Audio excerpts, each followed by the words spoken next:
चुनाव में जाने की प्रक्रिया का एक हिस्सा है नॉमिनेशन। तो उसके लिए जो प्रक्रिया है उसमें हम लोग लगे हुए हैं और नॉमिनेशन जल्द ही किया जाएगा। और साथ ही जो जनसंपर्क का कार्यक्रम है, लोगों तक अपने संकल्पों को, अपने इरादों को पहुंचाने की बात है, उस पर शीघ्र और त्वरित कार्रवाई की जाएगी। उस पर जनसंपर्क अभियान शुरू किया जाएगा और लोगों से तो बस एक ही बात कहना है कि पिछले 35 साल से हम लोगों ने 2 पार्टियां और 2 व्यक्ति ही देखे हैं और अपनी जर्जर हालत तब भी देखी थी और आज भी देख रहे हैं। राजनीतिक चेतना तो हम में है, लेकिन इसके डर से उसको और उसके डर से उसको वोट देते आ रहे हैं और जो वोट लेने वाले भी समझते हैं, इसलिए वो विकास के बारे में कुछ सोचते भी नहीं। और जब आदमी इतने दिन सत्ता में रहता है और सोचना छोड़ देता है तो सोचने की और उसके बारे में विचार करने की क्षमता भी धीरे धीरे छीन हो जाती है। तो अब अगर ये गलती दोबारा हुई तो स्थिति और भी भयावह होगी। इसलिए ये टाइम है सजग होने का और जनसुराज के रूप में एक बहुत ही मजबूत विकल्प सामने है। तो ये अब डर के कारण जो वोट दे रहे थे उससे उबर कर अपने बच्चों की शिक्षा के लिए, अपने नौजवानों के रोज़गार के लिए, अपने सम्मान के लिए, बिहार की अस्मिता के लिए और कटिहार के विकास के लिए वोट करने का समय है। और इसके लिए अब मात्र रास्ता बचता है, जो एक नया विकल्प आया है जनसुराज के रूप में। और जनसुराज ने मुझे अपना चेहरा यहाँ बनाया है।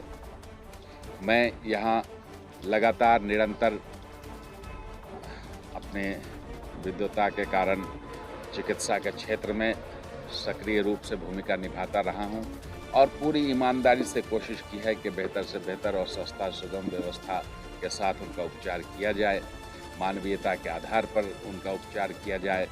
और साथ साथ मैं हर तरह के कार्यक्रमों में, सोशल एक्टिविटीज़ में, खेल में, इन सब के माध्यम से लोगों से लगातार जुड़ा रहा हूँ। तो मैं कटिहार की समस्याओं को काफ़ी बेहतर तरीके से समझता भी हूँ, तो उसका निवारण के लिए मैं तैयार हूँ। नॉमिनेशन के बारे में आपको सत्यनारायण शर्मा जी बताएंगे विस्तार से। और कोई सवाल है तो पूछिए। चुनाव में उतरने के बाद हम किसका इलाज नहीं करते हैं, बीमारी का इलाज करते हैं। और कटिहार बीमार है, उस बीमारी का इलाज करेंगे। अब बीमारी के इलाज के दौरान बीमारी के जो कारण होते हैं उनको हटाना पड़ता है।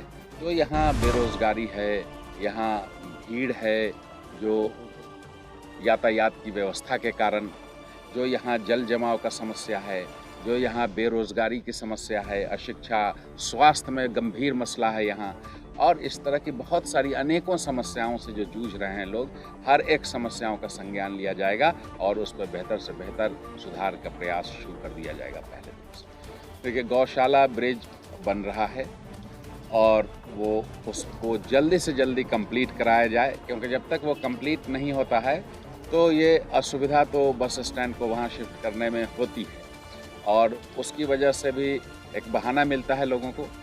तो वो जल्दी से जल्दी कंप्लीट कराने का प्रयास किया जाएगा और जो बस स्टैंड जो बनाया गया है, जो खंडहर के हालत में पहुंचने के लिए तैयार है, जहां सिर्फ कचरा डंप किया जाता है, उसको बेहतर हालात में करके जल्दी से जल्दी ये व्यवस्था स्टार्ट कराई जाएगी। बिहार सदर में हमारी टक्कर निश्चित रूप से, जो यहाँ से पिछले 4 बार से विधायक हैं, पूर्व में उप मुख्यमंत्री भी रहने का मौका मिला और उसके बाद भी लोगों की अपेक्षाओं पर, लोगों की आकांक्षाओं पर और कटिहार की ज़रूरतों पर खरे नहीं उतर पाए।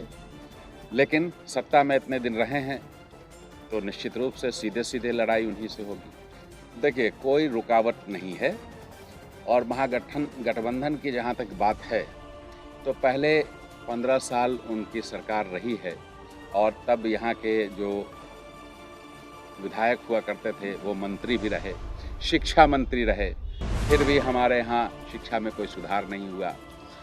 तो सब लोग जानते हैं कि ये जो गठबंधन की राजनीति है, ये वास्तविकता में कुर्सी हथियाने का एक हथियार है और उसके अलावा कुछ नहीं है, ये सारे लोग समझ चुके हैं। और जहाँ तक जातीय समीकरण की बात है, तो ये लोग जातीय समीकरण की बात करते होंगे, सोचते होंगे ये समीकरण वो समीकरण। हमारा समीकरण सीधा-सीधा साफ है और वो समीकरण है कटिहार का विकास, कटिहार का उत्थान, कटिहार का दर्द समझने वाला नेता।